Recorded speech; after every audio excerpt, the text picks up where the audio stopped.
Imagine se deparar com 18 latas de metal boiando à beira da praia. O episódio, ocorrido em 25 de setembro de 1987, no município de Maricá, Rio de Janeiro, já seria curioso por si só. Mas um detalhe acabou marcando o acontecimento na história brasileira. Cada uma das latas continha cerca de 1,5 kg de maconha e muitas outras ainda seriam encontradas. O episódio inusitado levou centenas de pessoas do litoral do Rio de Janeiro e São Paulo procurando pelas latinhas com ervas.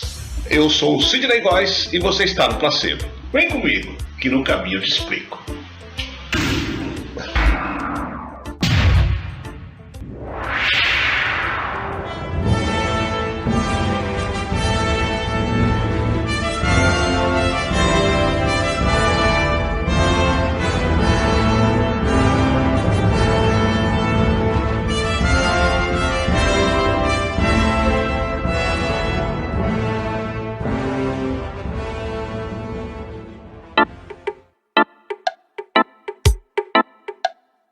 No dia 25 de setembro de 1987, 18 latas semelhantes às encontradas em supermercados para vender leite em pó foram encontradas boiando próximos ao litoral do município de Maricá, no Rio de Janeiro, distante cerca de 60 quilômetros da capital.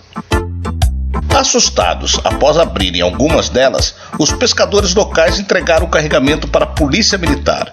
Como ficou comprovado depois, cada uma delas continha aproximadamente 1,5 kg de maconha. Seria o primeiro registro oficial do episódio que entraria para a história como o Verão da Lata. No final de agosto, a Polícia Federal do Rio recebeu um comunicado dos Estados Unidos de que o navio Solana Star, que vinha da Austrália, estava no litoral do Rio de Janeiro carregando 22 toneladas de maconha, que seriam depois repassados para outros 2 barcos com destino a Miami. A tripulação descobriu que o barco estava sendo procurado e despejou todo o seu arsenal no mar. Por volta de 20 de setembro, diversas latas começaram a ser encontradas no litoral do Rio de Janeiro e São Paulo. O episódio aconteceu no momento em que o país estava em um período de transição entre o final da ditadura e a democracia plena.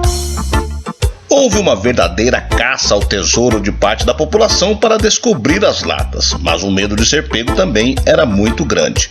Hoje em dia é mais tranquilo, pois está praticamente liberado, porém, naquela época, ninguém gostava de maconheiro, principalmente a polícia.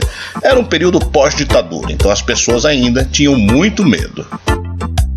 Apesar de tudo isso, a própria sociedade se incumbiu de detonar tudo sem interferência do intermediário. Era tudo como se fosse um presente de Iemanjá ou Netuno direto para o usuário. De cerca de 15 mil latas jogadas no mar, apenas pouco mais de 2.000 chegaram a ser apreendidas pela polícia. Após jogarem as latas no mar, a tripulação do Solana Star pediu autorização para entrar com o navio no Porto do Rio para reparos no motor. O barco ficou atracado e quase todos os integrantes, com exceção do cozinheiro Stephen Skelton, saiu nos dias seguintes do país.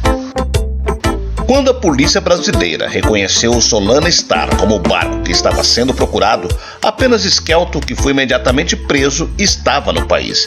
Ele foi condenado a uma pena de 20 anos, mas ficou preso só 1 ano.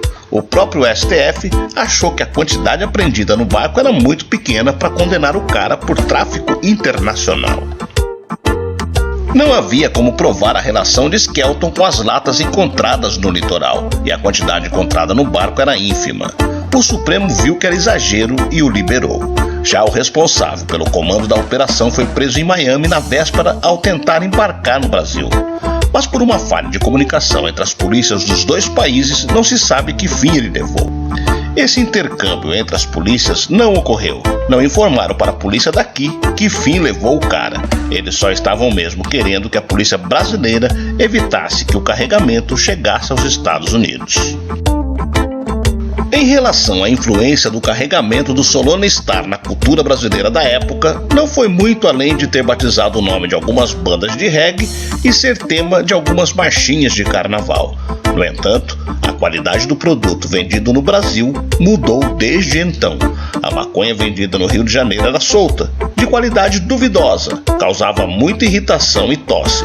Depois começou a surgir uma maconha de mais qualidade, o que hoje em dia é chamada de prensada. Isso podemos atribuir ao Verão da Lata.